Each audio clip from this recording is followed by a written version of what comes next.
Om Swastiastu. Keagungan bab 3 Bhagavad Gita. Dikutip dari Weda Gita Mahatmya. Sabda Dewa Siwa kepada Ibu Parwati.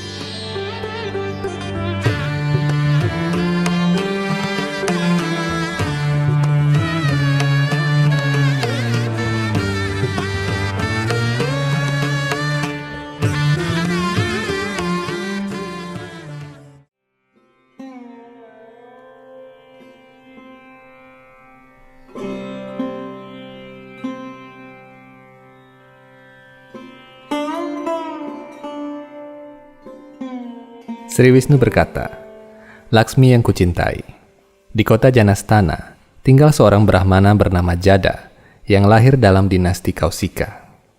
Brahmana itu mengabaikan kegiatan-kegiatan keagamaan yang digariskan dalam sastra Veda untuk diikuti oleh golongan Brahmana. Sebaliknya, dia malah melakukan banyak kegiatan yang bertentangan dengan aturan Dharma. Dia sangat gemar berjudi dan mabuk-mabukan, berburu, serta pergi ke tempat pelacuran. Dengan cara seperti itu dia menyia-nyiakan kekayaannya. Jada pergi ke negeri-negeri di utara dalam rangka bisnis. Ketika berada di sana, dia mendapatkan banyak kekayaan, lalu memutuskan untuk kembali ke kota Janastana. Setelah berjalan jauh, Jada sampai ke tengah sebuah gurun pasir. Suatu hari setelah matahari terbenam dan gelap mulai menyelimuti, dia memutuskan untuk beristirahat malam itu di bawah sebatang pohon besar. Saat beristirahat, beberapa perampok datang dan memukulinya hingga mati, lalu merampas harta kekayaannya. Oleh karena Jada telah mengabaikan semua kegiatan saleh dan menjalani kehidupan yang penuh dosa, setelah kematiannya itu, dia mendapat badan hantu. Jada memiliki seorang putra. Putranya sangatlah saleh dan terdidik dalam ilmu pengetahuan Veda. Ketika ia mengetahui bahwa ayahnya belum juga kembali ke Janastana setelah sekian lama, dia memutuskan untuk pergi dan mencari ayahnya. Selama berhari-hari dia mengembara mencari ayahnya, dan pengembara manapun yang dijumpainya ditanyakan tentang ayahnya. Suatu hari ia berjumpa dengan seseorang yang mengenal ayahnya. Orang itu menyampaikan tentang peristiwa yang telah terjadi. Tatkala putra Jada mendengar kabar tentang kematian ayahnya itu, dia memutuskan untuk pergi ke Varanasi untuk mempersembahkan pinda atau pemujaan untuk memohon agar arwah ayahnya terbebaskan dari neraka. Pada hari ke-9 perjalanannya, tanpa disengaja dia beristirahat di bawah pohon yang sama tempat ayahnya terbunuh. Malamnya, di tempat itu, dia melaksanakan puja harian kepada Tuhan Sri Krishna, dan dia juga mengucapkan bab 3 Bhagavad Gita. Begitu dia menyelesaikan pengucapannya, suara gemuruh terdengar dari langit. Ketika ia melihat ke atas, dia melihat arwah ayahnya di hadapan matanya. Badan ayahnya telah menjadi salah satu dari makhluk paling rupawan yang berlengan 4 dan mengenakan pakaian berwarna kuning. Badan ayahnya berwarna gelap seperti awan hujan dan cahaya badannya menerangi segala penjuru. Pada saat itu ayahnya memberkatinya. Sang putra meminta agar ayahnya menjelaskan kejadian yang menakjubkan itu. Ayahnya berkata, "Putraku yang baik, engkau telah mengucapkan bab 3 Bhagavad Gita. Dan dengan demikian aku terbebas dari badan hantu yang telah kuterima akibat kegiatan-kegiatan berdosa yang pernah kulakukan. Sekarang kembalilah ke rumah, sebab tujuan perjalananmu ke Kasi atau Varanasi telah tercapai dengan cara mengucapkan bab 3 Bhagavad Gita."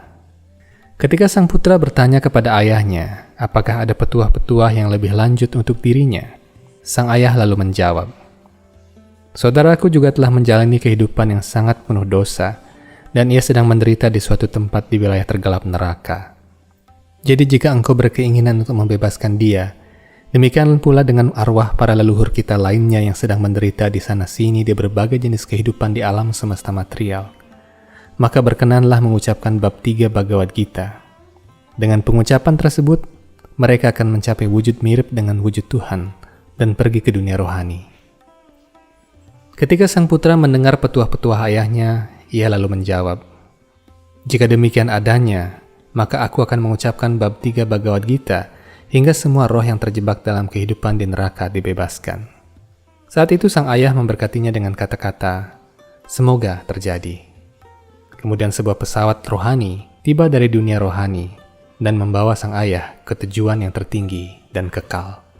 Sang putra kembali ke Janastana, lalu duduk di depan arca Tuhan Sri Krishna. Dengan keinginan untuk membebaskan semua roh terikat yang berada dalam kehidupan di neraka, dia mulai mengucapkan bab 3 Bhagavad Gita. Pengucapan yang dilakukannya berlanjut terus hari demi hari, sehingga kemudian Sri Wisnu mengirim utusannya, para Wisnu Duta, ke kerajaan Yamaraja, yang bertugas untuk mengatur hukuman bagi makhluk-makhluk hidup yang berdosa. Ketika para Wisnu Duta tiba di hadapan Yamaraja, mereka menyampaikan bahwa mereka membawa sebuah pesan dari Sri Wisnu yang berbaring di atas Anantasesa di lautan susu. Mereka menyampaikan bahwa Sri Wisnu menanyakan bagaimana keadaannya dan juga memerintahkan agar Yamaraja membebaskan semua roh terikat yang sedang menderita di neraka.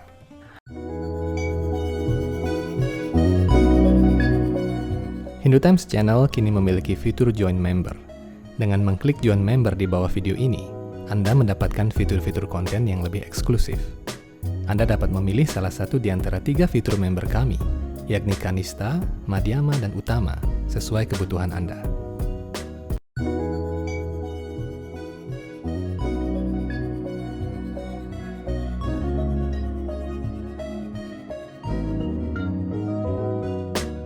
Sebelum video ini kita lanjutkan, kami menawarkan beberapa jenis merchandise untuk Anda.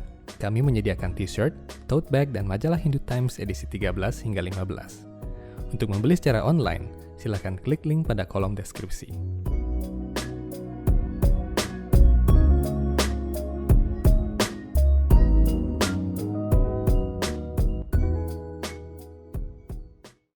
Ketika Yamaraja atau Yamadipati mendengar perintah dari Sri Wisnu ini, beliau langsung membebaskan semua roh terikat dari neraka dan secara pribadi pergi bersama Wisnu Duta menuju lautan susu yang dikenal dengan nama Swetadvipa untuk bersujud kepada Sri Wisnu, roh alam semesta.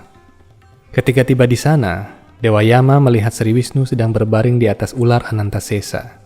Badannya secemerlang matahari, dan Dewi Lakshmi, Dewi Keberuntungan, sedang memijat kaki Padmanya.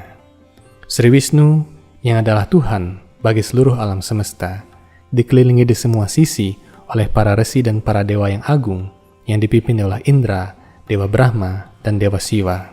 Mereka semua memuji Tuhan Sri Wisnu dengan sloka-sloka Weda yang terbaik. Dewa Yamaraja atau Yamadipati bersujud di hadapan Sri Wisnu dan memanjatkan pujian. Wahai Tuhan yang hamba cintai, Engkau mengharapkan kebaikan semua roh yang terikat. Tidak ada batas bagi keagunganmu. Dari dirimu, kitab suci Weda berasal, dan dharma yang telah hamba jalani pun berasal dari dirimu. Engkau adalah sang waktu, dan seiring berjalannya waktu, engkau akan menghancurkan segala sesuatu. Engkau adalah penyebab dan pemelihara ketiga dunia, dan engkau adalah roh yang utama di hati setiap makhluk yang sedang mengarahkan kegiatan mereka.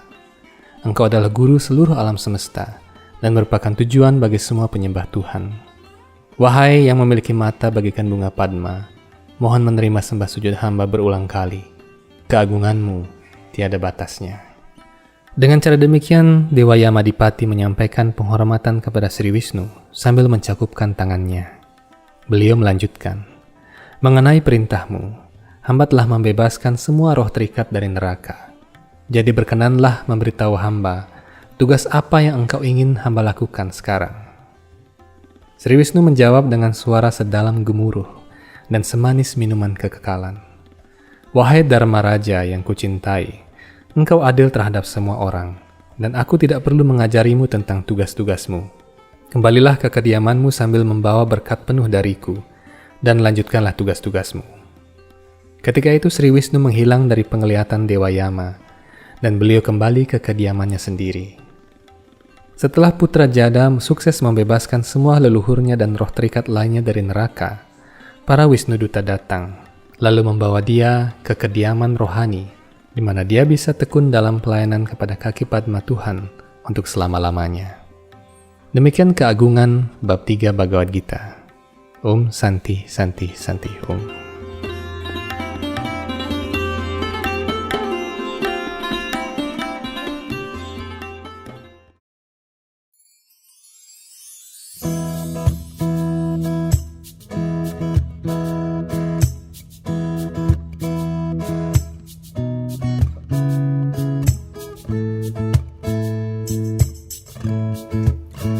Charana Kamalabajaman Guru Charana Kamalabajaman Guru Charana Kamalabajaman Guru Charana Kamalabajaman